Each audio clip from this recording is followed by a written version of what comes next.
Magandang good afternoon mga ka-Hot Copy. Welcome sa first ever episode ng Hot Copy Podcast, ang lugar kung saan nagkukwentuhan tayo tungkol sa digital life, ICT trends, at kung paano natin magagamit ang tech ng tama. At dahil Biyernes po ngayon, gusto naman namin matapos yung week nyo, lalo na yung mga nag-overtime dyan, na medyo pa-chill na tayo. Kasi nga naman, tapos na yung Friday and we're going into the weekend. Ako po ang inyong host, siyempre, si Kuya A po. At excited na akong samahan kayo sa first ever digital adventure po natin. Live tayo ngayon mula sa The Q Studios. Dito, walang technical na lecture, walang labanan ng tech, kundi kwentuhan lang, real talk, at konting kilig sa insights. At para sa first episode natin, kasama natin si Attorney Eves Gonzalez, sa TikTok, Head of Public Policy. Eves leads government relations and oversees policy expertise and relevant outreach. His 15 years po professional career includes a unique mix of communications, digital marketing, public administration, and technology policy. Before joining TikTok, he was part of the Southeast Asia Government Affairs and Public Policy team ng Google, heading the Philippines, Cambodia, Laos, and Public Policy team of Uber, heading government relations for the Philippines. As a lawyer, by profession po, he has a degree in philosophy from the De La Salle University and graduate po siya ng The Ateneo Law School. Hindi ko alam kung kanino siya nagsaside pag UAP, pero kung sino siguro magcha-champion. So, Attorney Eves here. Across the world, more than 1 billion people find communities on TikTok to create, share, discover, and connect. We believe in the power of individual expression, and our community has made TikTok a place that inspires creativity and brings joy. However, each voice matters in shaping our shared experiences online. This is why we've invested in safety, with over 40,000 experts in advanced moderation technology dedicated to tackling harmful content, misinformation, and hate speech on TikTok. But this isn't a one-sided effort. We all play a part in keeping TikTok a trusted space for connection and learning. Attorney Eves, welcome sa Hot Copy. Kamusta ang feeling na ikaw ang pinakaunang guest namin? Thank you at napaunlakan niyo po kami, no? Walang anuman, of course, Sek. We are very proud for TikTok to be your first guest in your podcast. Oh, at saka kung hindi niyo po alam, si Attorney Eves po, nakakatrabaho namin siya nung nasa Google po siya. And ano siya, talagang first honor yan pagdating sa pag-respond sa Google. Tapos, nung hearing natin kila Sen Rafi tsaka kay Sen Robin, na-special mention po siya ni Sen Rafi. Sabi nga nila, yung TikTok, ang daling kausap. Yan. So at dahil dyan, simulan natin ng madali. Kailan ba nagsimula ang TikTok? Medyo konting history lang ng TikTok at saka dito sa Pinas. Paano? Opo. So, nung 2018, nagsimula yung TikTok globally. So, yan yung ating video sharing platform, di ba? Tapos, nung 2023, nagsimula yung TikTok Shop sa Pilipinas. Okay. So, galing sa video sharing platform, nagkaroon kami ng e-commerce sa Pilipinas 3 years ago. 3 years ago. So bago pa lang, no? Yung bago. shop, yung TikTok Shop. TikTok Shop. Okay. So may mga nagninegosyo din doon. Yes, marami Okay. tayong mga MSMEs doon, mga Pilipino MSMEs. Okay. So, tanong lang, no? Ilang oras ang healthy scroll per day? May screen time ba na medyo pag sumobra ka, medyo nakakasama na? Yes, Sek. So, wala tayong one-size-fits-all answer to that, di ba? Pero, for example, sa mga teenagers, pag nag-sign up yung between 13 to 17 sa TikTok, automatically yan, merong 60 minutes na nakaset na screen time. So, yun yung parang recommendation ng mga experts. Pero syempre, sa mga magulang, pag kunyari medyo 17 ka na, pwede nyo na rin i-adjust yun, di ba? Oo. So, importante dyan talaga is everyone has their own proper sweet spot. At maganda ay malaman mo yon as an individual. Yan tandaan nyo po. Nalalaman nila yung edad. So may age-based classification sila. Maganda po yon. Para yung mga masyadong bata pa, hindi pwede. Pero yung may mga edad na, kaya nilang gawin as much as they can kung ano yung gusto nila. Now, sa tingin nyo, paano ba nagiging tulang social media para sa digital inclusion? Magandang tanong yan. Actually, yung TikTok po, proud kami na yung platform naging opportunity na ng mga tao na ma-discover, 'di ba? Meron tayong mga singers na meron na-discover sila sa TikTok, tapos ngayon meron na silang album. Meron tayong mga makeup artists na globally sumikat na rin sila, na nag-viral sila dahil dun sa makeup trends nila, 'di ba? Sa buong mundo kitang-kita na rin sila. And of course, syempre, marami diyan yung consumption lang, 'di ba? Na ginagamit nila yung TikTok para matuto kung paano gumawa ng mga life skills, 'di ba? Yung meron tayong mga financial hacks, 'di ba? Yung mga tipong paano ba maging adulting, 'di ba? So, talagang ang maganda sa TikTok ay na-democratize niya yung information, both yung papasok tsaka yung palabas din. Isipin mo nga naman dati candy lang ang TikTok, 'di ba? Ngayon social media platform na. So, serious question lang, 'di ba? May connection ba yung fake news dun sa mga nagiging vulnerable sa scams? Meron ba 'yan? So, sa ngayon talaga alam natin maraming mga bad actors sa internet, 'di ba? Yun, I think dapat alam natin lahat 'yon, 'di ba? And so ngayon, may connection 'yan na in a sense na it's all about media and information literacy. It's all about equipping yung ating mga kabataan at even pati yung mga adults with the necessary media and information literacy upang malaman nila ano yung fake, ano yung scam, at ano yung totoo, di ba? And maganda nga dito, meron kaming campaign called Think Twice na sinasabi namin na before you consume, before you create, and before you share, you have to think twice. Think twice. Di ba? Okay. Pause muna, pag-isipan mo muna. Kasi nga, maraming mga bad actors na nagkikreate ng bad content. At kung bara-bara lang tayo, hindi natin iniisip, di tayo nagpo-post, dun yung may chance tayo, nagkakalat tayo ng misinformation, diba? Na unintentionally, or minsan, yun nga, maluloko tayo ng guaranteed income scams, diba? So yun, that's why for us at TikTok, talaga ang payo namin ay #ThinkTwice.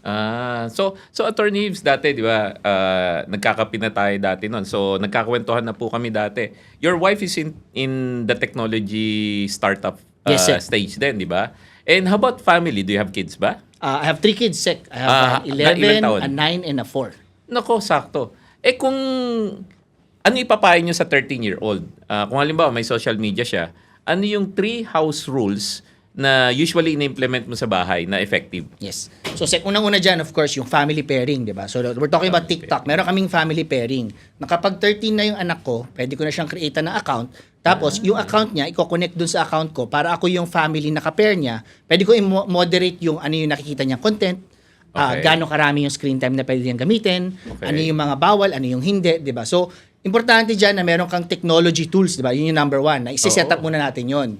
Number 2, of course, is yung open line of communication. Meaning to say, hindi lang yung magulang nag-i-impose ko ano yung gusto niya. Kailangan, yung mga rules ninyo, pinag-uusapan yun yung bata, di ba? So, for example, gusto niya, pwede bang 65 minutes naman sa isang araw? Pag-usapan nyo, bakit? Bakit ba sa tingin mo 65 minutes yung gusto mo, di ba? Or for example, pag may nakita siya na hindi tama, sabi niya, Dad, may nakita ako na parang hindi yata pang bata yun Pwedeng tuturuan ko siya paano mag-report, di ba? So yun, maganda talaga na hindi lang siya technology yung solution. Importante talaga na nag-uusap kayo nung anak mo. Kasi ang number 3 sasabihin ko is, wag mong dayain yung settings, di ba? Meaning to say, yung mga security safety settings ni TikTok, meron kaming 50 preset settings para sa mga teenagers. Okay. Wag niyong dayain. Meaning to say, nandyan yan para sa protection ng kabataan at pati na rin ng peace of mind ng magulang. So, sundin natin yon, di ba? Kung ano yung mga recommendation, as much as possible, those are there for a reason and for a purpose. So, pwede palang bonding moments pa sa inyo yan? Definitely. Kasi done properly. And check, two-way nga yan, di ba? Kasi kadalasan ngayon, yung bata, mas marami na rin alam sa ano bang uso. Tama. Di ba? Kayo ba, Sek, alam niyo yung 6'7"? Ano nga ba yung 6'7"? Yeah. Di So, ba yung kailangan. yung ganon. Yan, diba? So, akala ko nagja-juggle lang yun. Sige. So, pwede mo tanong din sa bata, ano ba yung 6'7"? Paano ba nag-ano yan? And yung sagot dyan, makukuha mo sa mga kabataan, di ba? Hindi mo makukuha yan sa mga adults na mas kabataan, alam nila bakit mauso yan, bakit ba siya, yun yung trending sa kanila, di ba? Bakit nagwawala sila pag narinig nila yung 6'7", di ba? So, yung mga ganyang klaseng information, manggagaling lang yan doon sa ating mga kabataan. Kasi yung assistant ko, si Harley, 5'7" lang siya eh. Pero yung pala yun ang 6'7". Okay, sige, gets ko na ngayon, di ba? So sa tingin nyo naman, paano nahuhubog ng social media platforms ang digital future ng Pilipinas? Kasi parang isa na tayo sa pinakamalaking user ng social media platform, digital platform. Paano niya na-shape yung future sa Philippines? Magandang tanong yan, Sek. And I think i-connect ko to sa yung 8 million jobs target, di Yun. ba? Sakto. So, sa video sharing platforms like TikTok, yung ating mga teenagers, nakikita nila na sila pala mismo, pwede silang maging singer, pwede silang maging international performer, pwede silang maging dancer, pwede nilang yung mga talents nila, pwede palang may global audience. Kasi noong unang panahon, kailangan nasa TV ka, di ba? Na kailangan mag-appear ka sa... Ngayon, kahit nasa probinsya ka, pwede kang maging, pwede kang maging entertainer, pwede kang, yung talents mo, yung mga skills mo, pwede mo mailabas, di ba? Oo. Nandun naman sa mga may businesses. Meron kaming isang TikTok shop seller na nagbebenta lang siya ng laing sa karinderya in the beginning. Tapos, sinimulan niya magbenta sa TikTok shop. Tapos ngayon, meron na siyang full factory na nagkikreate ng laing niya. So, nagkaroon siya ng nationwide audience sa kanyang laing dahil lang sa TikTok shop. So, yung opportunity talaga on both on the TikTok side for the entertainment, for the education, as well on the TikTok shop side to actually reach a national audience for your product. Talagang andun talaga siya. Actually, tama yan. Yung bagong MSME, nanggagaling sa social media na eh. So, nagsimula dun sa karinderya, online, tapos nagiging manufacturing na or malaking restaurant. So, some personal question lang, no? Kasi Uber, Google, tapos TikTok ngayon, parang may trend yun, ah. Lahat ng mga tipong tech startup, pinuntahan mo muna eh, di ba? So, of the three, di ba, ride sharing yung isa social media platform din naman, and now TikTok.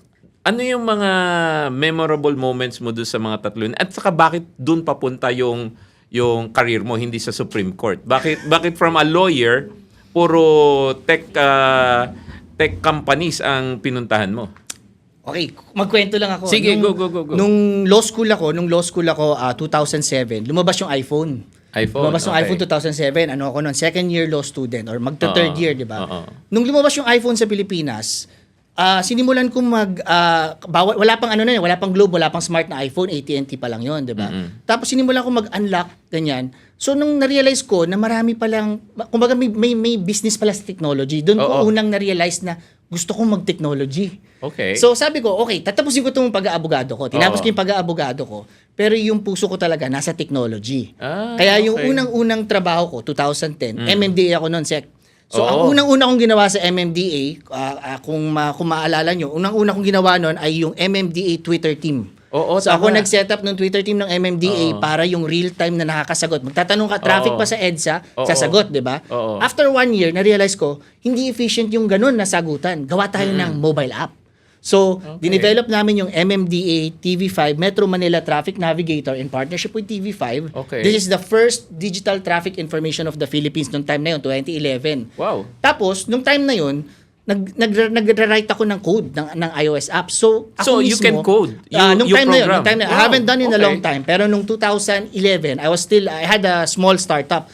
I wrote the first MMDA app for iOS. Okay. So, yung MMDA app for iOS, during its time, wala pang Waze nito, wala pang Google Maps. It was being used by tens of thousands of Filipinos on a day-to-day basis. Wow. As in talagang para malaman saan ako dadaan sa EDSA or sa C5, di ba? Oo. Pero andun nagsimula yung passion ko for transportation, which is mamaya tutuloy yan sa Uber, di ba? And of course, with technology, and of course, with public policy. Dahil dun sa MMDA app, na-promote akong traffic director. Oh, okay. So, naging responsible ako for the traffic situation of the whole Metro Manila. Wow. So, medyo mabigat yon.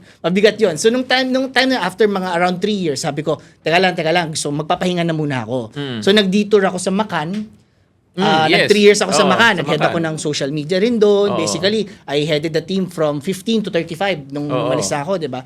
Tapos, after ko sa Macan, doon ako nirecruit ng Uber. Sabi ng Uber, Okay. punta ka sa amin. And sabi ko nung time na yon, technology, transportation, public Okay. policy, sabi ko, sakto to, di ba? Oo. So, nag-Uber ako for mga 2 years, tapos umalis yung Uber ng Southeast Okay. Asia, tapos nagpunta naman ako sa Google, di ba? Oo. So, with Google, around 6 years ako, doon na yung trabaho, Sec, di ba? Oo. Tapos after a while, of course, sabi ko na parang, anong next? Parang ano pa ba yung pwede natin gawin sa bansa? Di ba? Oo. Ultimately, ang sa akin importante yung impact sa bansa, di ba? Okay. And with TikTok, nakahanap ako ng place na meron ka ng video sharing. So, Okay. yan yung sa Google, parang yan yung YouTube, di ba? Oo. Tapos meron pang e-commerce, meron pang, Tama. alam mo yun, talagang Oo. yung sa araw-araw talagang may Oo. natutulungan ka sa mga small businesses, di ba? Oo. So ngayon with TikTok, talagang mas dumami yung challenges, Oo. dumami yung trabaho, pero dumami rin yung impact mo sa Pilipinas.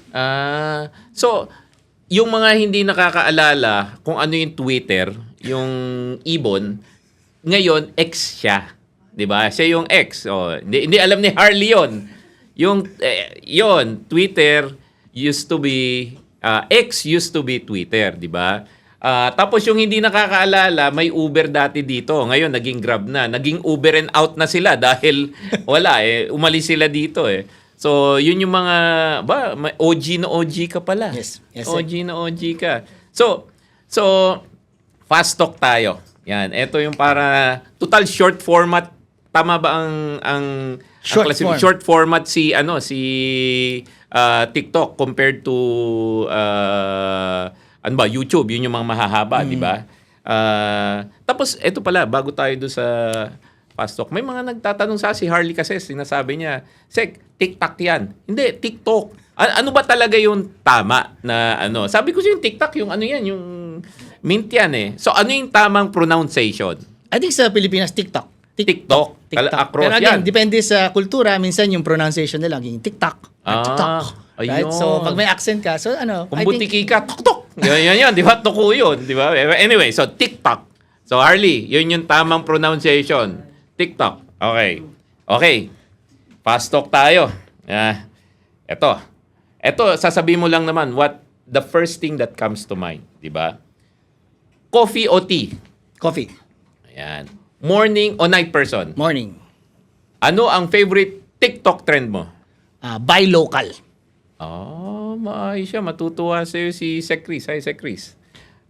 Biggest green flag sa iyong account? Verified. Tama rin yan. Biggest red flag sa iyong account? Guaranteed returns. Ba? Pag nakakita ka ng mga TikTok Kita na mo guaranteed talaga. returns, red flag yun. Yan po. Guaranteed yun. One word for Filipino netizens. One word. One word. Think twice. Ay, hindi. Mahirap yun. Mayroon. Pag si Harley yun, sasabihin, think twice. Yun yung one word. Think twice. Sige, pagbibigyan na natin yun. Think twice. Okay. Bago po tayo magtapos, curious daw ang ating mga audience, ano raw, kasi nga Friday na tayo ngayon, ang sabi natin, alam ko, marami po sa mga kababayan natin, mahaba yung linggo natin, Lunes hanggang Friday, lalo pa tong linggo na to, talagang daming nangyari. Pa-chill na po tayo. Gusto lang naman natin sa show natin is good vibes. So, ano ang weekend plans mo? So bukas, Sabado, sa morning magre-wakeboard kami nung 9-year-old ko. Yung 9-year-old ko na lalaki, Wow. nagwe-wakeboard. Wow. So, sa TikTok ko, yung pinaka-popular na TikToks ko, yung 9-year-old ko nagwe-wakeboard. Wow. So, yung mga nanonood ng TikTok ko, yung anak ko ang inaantay nila. Wow. Do you, So, do you wakeboard also? pang-relax lang talaga. Para lang, I guess, yung sa linggo, sa buong week, nagtatrabaho tayo. Sa weekend, may konting exercise din. So, Kasi saan ka nakakapagod siya. wakeboard? Sa Batangas, sa Lago de Oro sa Batangas. Ayan, Tagan. mga kababayan po, ilabas nyo yung cellphone nyo at magwe-wakeboard po si Attorney Eves doon. I-TikTok nyo po sa Lago de Oro in Lago de Calatagan. Oro sa Batangas, Yes. no? Ayan, makikita nyo po siya. Mga Sabado yan. Yes. Ayan, marami ngayon maglalabas ng phone at kukunan ka ng TikTok. Yung pinakamaganda po, padala nyo po sa DICT.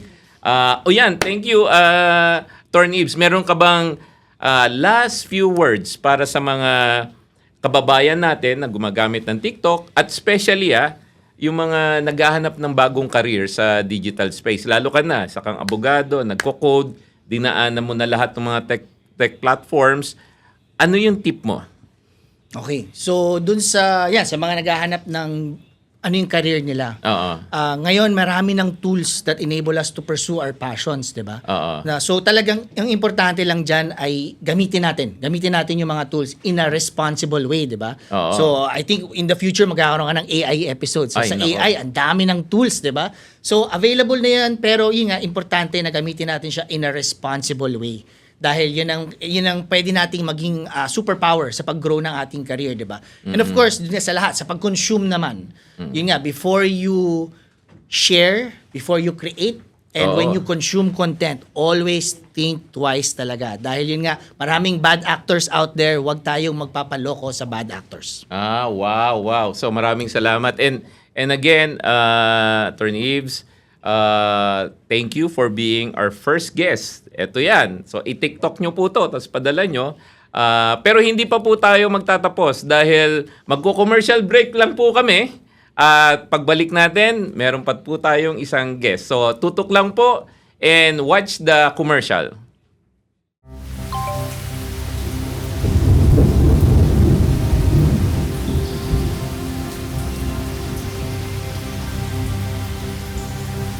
Sa panahon ng kalamidad, Huwag po kayo magalala, papunta na po kami. pag may signal sa bawat sulok ng Pilipinas, Ma'am!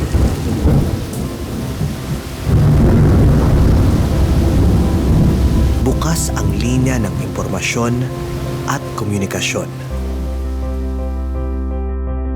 Ito ang isa sa mga maraming programa ng Department of Information and Communications Technology o DICT.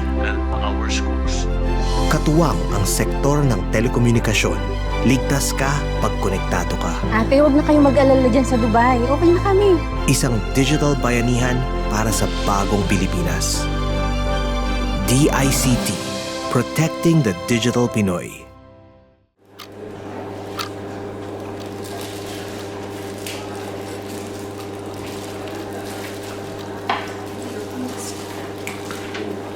Next.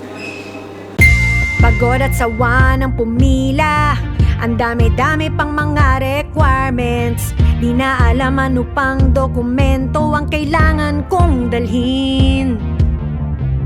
Ang gulo, ang haba ng proseso at kung sino-sinong lalapitang tao. Sana may one-stop shop na mapupuntahan sa lahat ng kailangan ko. Now we have the eGov app. Accomplish everything in a snap. Online na ang transactions ng gobyerno. Wala nang face-to-face. A simple and convenient way for faster services any day. Making it easy for every Filipino. Dahil digital na tayo, skip the long lines, go online. eGov PH Super App. Download na eGov PH Super App. Download na eGov PH Super App. Kung gusto nyo ng easy and super bilis transactions, download the eGov PH Super App now na!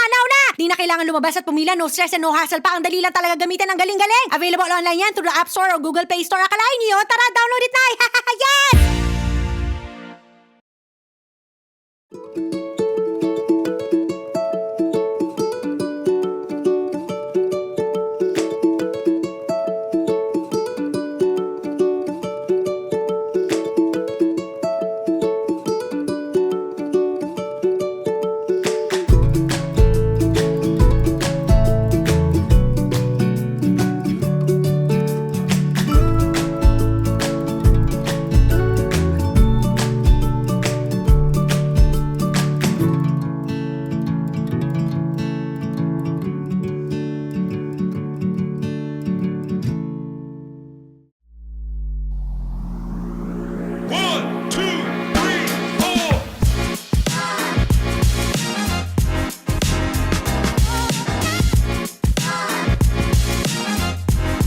Welcome to Q Studios.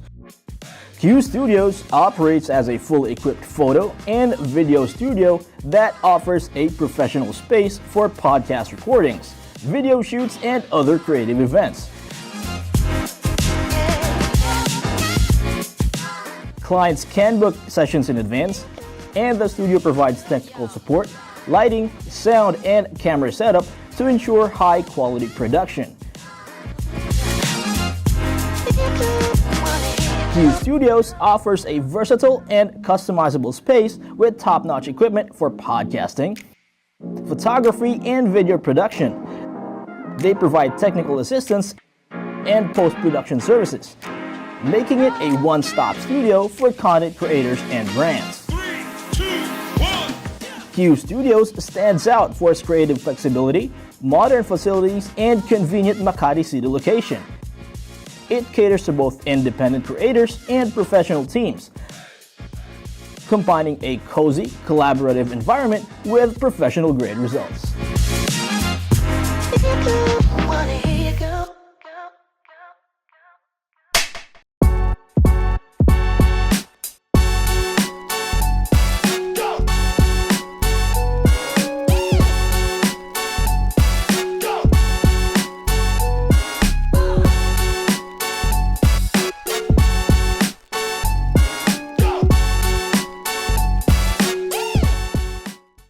Next up, mga ka-hot copy, medyo maingay lately kaya exclusive pong kasama natin si Undersecretary Julius Gorospe, a very close friend and a respected figure in the cyber security space po. Yan. Hello. Yan, so Yusek, kamusta naman? Anong most memorable experience mo sa DICT? Sir, yung punta natin sa United Nations kung Tama, saan pumirma ka dun sa landmark na na treaty natin. Oo. Dati pinag-aaralan lang namin sa eskwelahan yun. Tama. Tapos 1 minute tapos biglang andun tayo and then you have to sign it for the country. And then the following day iniwanan mo ako. Nag-deliver mo ako ng national message. Hindi ko alam kung ano gagawin ko, sir. Broadcast all over the world. So that was very memorable. So, Wow. Thank you very much for that opportunity. Ako rin, memorable sa akin yun. Doon sa mga nakikinig po, we signed the United Nations Declaration against cybercrime. Yes, sir. And yan po, matagal pong pinag-aralan ng mga dalubhasa yan. I think mga 70 plus nations ang pumirma, no? Oo, so the Philippines is part of the treaty. Tapos, tama po si Yusek noon. Nung second day, sabi ko, kailangan umalis na. So, umalis na ako. Siya naman nag-deliver dun sa plenary hall na 72 ministers yun. And you did a fantastic job. You did a fantastic job. So, that's the most memorable. Yes, Yeah. sir. Pero bago ka umalis dun, sir, takot na takot yung mga sino sila takot? tsaka yung mga taga-DFA. Kasi sabi mo, pwede ba mag-deliver ng Tagalog? Sabi na, patay, hindi pwede kasi national message yun. Ayan sila, sir. Next time, Tagalog tayo. Yan.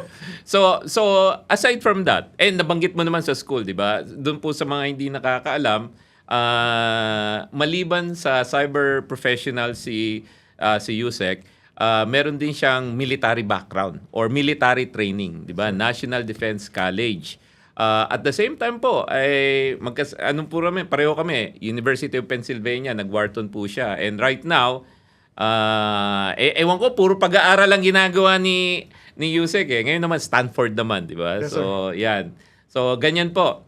At eto naman, one skill future cyber professionals must learn. Ano yan dapat? Sir, ano yan?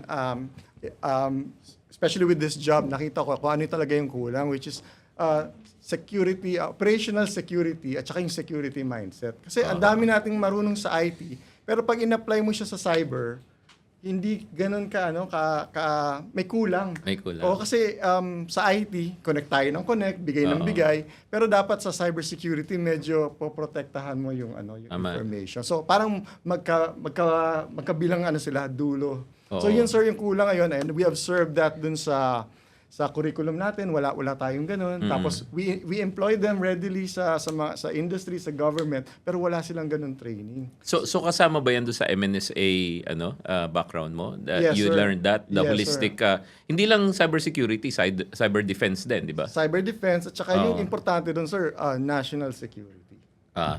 Tama naman yun.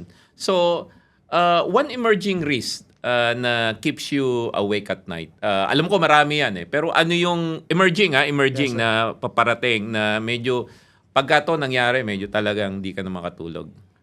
Dalawa sec yun. Emerging, emerging. Oo. So, kasi yung the regular threat actors are there, yung mga APTs there. So, when talk about emerging, number one would be yung sir, AI security. Tama. Kasi sobrang excited natin, Tama. applying AI kung saan-saan, and they're good. They're good. Pero who is looking at security of AI? Tipong, alam ba natin kung yung binibigay sa atin or binubuga ng AI, tama or hindi siya na-manipulate?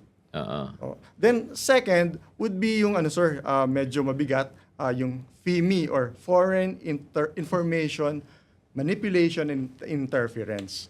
So these are misinformation na nangyayari ngayon sa social media, sa online, and also sa traditional media. Ang masama nito sir, it's foreign. So medyo iba yung hindi siya yung tipong gusto lang ng crime, mag-commit ng crime. It could easily undermine yung national security natin at saka yung democracy natin kasi ibang bansa ang gumagawa nito, trying to manipulate how we would decide in the future. So for example, parating ang election. Tama. So ngayon nagsisimula na sila. ini-influence nila yung mga botante natin, yung citizens natin, to go a certain way in terms of voting. Siguro, pinapaboro nila yung namanalo, yung medyo friendly sa kanila, sa bansa na yun. Tama. So, kailangan bantayan natin yun, sir. So parang sometimes election interference ang ginagawa, 'di ba? Yes, Yon. So tama. Yan ba yung attendan mong conference sa Brussels? Yes, sir. Next week, we are attending a conference sponsored by the European Union Okay. to build capacity sa Pilipinas Oo. para magsimula tayo mag-develop na parang nababantayan natin sila and maka-counter natin. Oo. It's not only the European Union, sir. Last week, together with our intelligence agency, we had a workshop para naman dumami siya kasi medyo bago eh. So ngayon may technical term na siya, FIMI. And we are starting to build capabilities sa iba-ibang departments sa police, sa military, in our foreign affairs, and also sa DICT para nag-increase yung awareness sa FIMI, and we would know what to do. We can discern kung ano yung misinformation, and then we can counter it, sir. Yan. So Sunday ang lipad mo. Mabahabang flight 'yon. At saka malamig. Malamig, sobrang mag-ano ka. lamig. Oo. Si Harley kasi tinatanong ko sa kanya, saan ba yung Brussels? Hindi yan capital ni Sprout, 'di ba? Si Harley talaga Sa Switzerland si Brussels, tama? Sa Belgium, sir. Belgium pala, mali. Si Harley talaga. Brussels, Belgium pala siya. Oo. Tsaka Brussels daw, sir. Brussels, sorry. Eto na naman tayo. Brussels. Okay, sorry. Okay. Ito naman tatanong, 'di ba? Nasa ASEAN Summit tayo ngayon and parating na yung mga delegates. Kamusta naman yung preparation natin? Ang tingin mo? Sir, it's very inspiring to see how the various branches of government, iba-ibang agencies are cooperating and I collaborating. know. So driven of course by the ASEAN National Organizing Committee, and then with participations from our Philippine National Police, DILG, Tama, oo. Armed Forces of the Philippines, DICT, and other branches, sir. So we are very I'm happy to report that over the past 3 months, 3 months na tayo into the ASEAN, wala namang major incident. Ay, nakunod. Yes, sir. Wala. Of course, the big one is going to be sa May and May, then November. And we have ample time to prepare. Okay, thank you.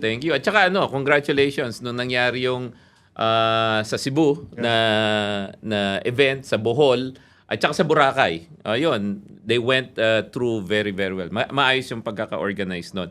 Ngayon, alam ko po, marami sa inyo nag-i-impake na ng gamit, uuwi na. So, live po tayo. So, wag muna, hintay na muna kayo. Pero hindi tayo alis nang wala tayong fast talk. Yan, ito, fast talk kay Yusek. Sige. Ito, ano ang favorite gadget? iPad na merong LTE. iPad na may LTE. Okay, dapat may signal, no? Yung Yes, sir. LTE may signal. Okay. Ayan, ito. Teka, alam mo na, may guest tayo dito kanina, pero wag mong ano ang favorite social media site mo? Yan. DICT Cybersecurity, Facebook. Ay, syempre naman. The best po yan. Sige, ito, medyo in one word lang to. Describe cybersecurity in one word. Praning. Agree ako sa'yo. Dapat po praning tayo. Pagdating sa cybersecurity, dapat praning. Pero sa mga iba-ibang bagay, chill lang po kayo. Okay? Biggest myth about cybersecurity? Na ang bahala sa cybersecurity ay yung mga tech or IT people lang. The truth is, it's a shared responsibility. So dapat lahat tayo may taya doon. Yon, tama. Ito, last na. Biggest cybersecurity challenge that you've faced so far? Sir, yung makipag-negotiate sa mga Russian APT actors. Parang siyang sci-fi. Napapanood ko na sa sci-fi pero actually engaged that a few times already in my career. Well, nakakapag-negotiate ka ba sa kanila? Paano yan? Hindi ba naglalabas ng baril yun bago mag-negotiate? O napakiusapan naman? Nagtatawanan sa Nagtatawanan lang. presyo. Pero ang pinakamagandang nangyari, one time, nakikipag-negotiate sa Russian, tapos yung mga Russian na hackers, hinak ng Ukrainian. So nawala, na-obliterate sila. Okay. Parang sci-fi movie, sir. Good. Baka may message ka sa DICT family. Nakikinig po sila lahat ngayon dyan. Meron ka ba before you fly to Brussels? Brussels pala. Sorry. Brussels. Harley talaga. Sige. Of course, sir. Dun daw, sir, dun. Ayun, doon. So, since last year, maraming exciting na nangyayari sa Philippine ICT industry. And thank you very much, Sec, for that leadership. We invite a lot. And also we've seen how the private sector starting to embrace the things that we're doing. So in the spirit of the digital bayanihan that you Yes, promoted. yes. So thank you very much. And we're looking forward to the DICT family and also the rest of the country to join us in continuing the development of the ICT industry. And it's very exciting. Wow. Alam nyo po, nation building requires everybody to work together. And thank you, Yusek Julius. Oh, nako, nag 5 million views na tayo. 5,000 views. Sabi, ikaw talaga, Harley, 5,000 lang po. Huwag kayong magpanik, wala pang 5 million. 5K views. Okay, siyempre, hindi tayo magtatapos. Kailangan mag-chill down na tayo. Cool down na. So, bago matapos, curious sa mga tao. Alam ko, lilipad ka sa, ano ulit yan? Brussels? Ano? Brussels. Oh, Nasa okay. Belgium at wala sa Switzerland. Sir. Oh, nasa Belgium. Okay. Ano ang weekend plans mo? Matulog, sir, lagi. Nako, matulog.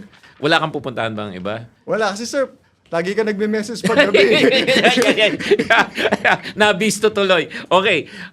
Papangako ko sa'yo, hindi ako manggugulo this weekend. Okay. So, thank you, Yusek Julius. At, may nag-phone in. Panay daw ang tanong ko ng weekend plans nyo. Ako naman, may nagtatanong daw sa akin, phone in ng misis ko. Ano daw ang weekend plans ko? Well, ang weekend plans ko, uuwi po ako sa pamilya ko sa probinsya. Ako po ay, sabi nga ng misis ko, marami nang nakatambak na labahan at saka maglilinis po tayo ng mga baku-bakuran. Ako po ay, yun naman ang aking therapy. Uwi po muna ako sa probinsya at makakasama ko po ang pamilya ko at saka mga anak ko para makapag-rejuvenate naman. So, chill down ako pagdating sa probinsya. Ayan, sana maliwanagan po ang taong bayan. Mag-ingat po tayo sa fake news at chismis. Marami po dyan. Dapat good vibes lang sa internet. Kasi po, itong bansa po natin, kailangan po magsama-sama. Ang digital bayanihan po, walang pinipiling sides po yan. Lahat-lahat po tayo nagsasama dyan. Yan po yung sinasabi rin sa atin ng ating Pangulo, ang bagong Pilipinas nagkakaisa. So, ito naman po is the first episode. Unfortunately po, next week. Alam kong mamimiss nyo ako. Next week po kasi, meron din po akong ganap sa ibang lugar. So, hindi ako makakapag-host this Friday. Pero, wag po kayong mag-alala. Alam ko naman na kahit na mamimiss nyo ako ngayon, ang magiging host ko naman for next Friday, every Friday na po to. Ito na yung gawin nating weekender habit po natin. Yung sabi nila, thank God it's Friday. Ngayon naman po, mag-chill down po tayo. So next Friday pa, pakilala ko po yung magiging host natin for next Friday. Asik Miggy. Ayan, si Asik Miggy po. Ayan, mag-hi ka muna, Asik Miggy. Ayan. So, Sir, phone-in question. phone-in question. Oh. Natanong ng audience ko mag-o-opalite daw si Ano yung palite? Yun ba yun? Okay. Sige, next week po, pag nanood po kayo, go palite po siya. So may sasabihin ka ba? May gusto ko bang i-hi o ano? Yes, yeah. For next week, very exciting kasi AI talk po tayo next week. How we use AI in government and at the same time, paano ito ma-maximize yung Filipino talent. So stay tuned po. Okay, nag-modulate yung voice niya. Bakit? Ba't gumanda yung voice? Anyway, sige, okay lang yon. Ayan, ang siya ng first episode natin. Salamat, Attorney Yves. Join us here, dito. Yusek Julius, maraming salamat. At our collaboration will definitely continue. You're one of the foremost cybersecurity personalities in the country and I love working with you and we will continue working with you. Salamat sa pagbibigay nyo ng tips, ng kwento at good vibes. Ako uli si Kuya A, nagsasabing keep it real, keep it digital, unfollow drama, follow katotohanan. Kita-kits sa next Hot Copy episode. Happy weekend. And thank you to my production team. Galing nila. Yay!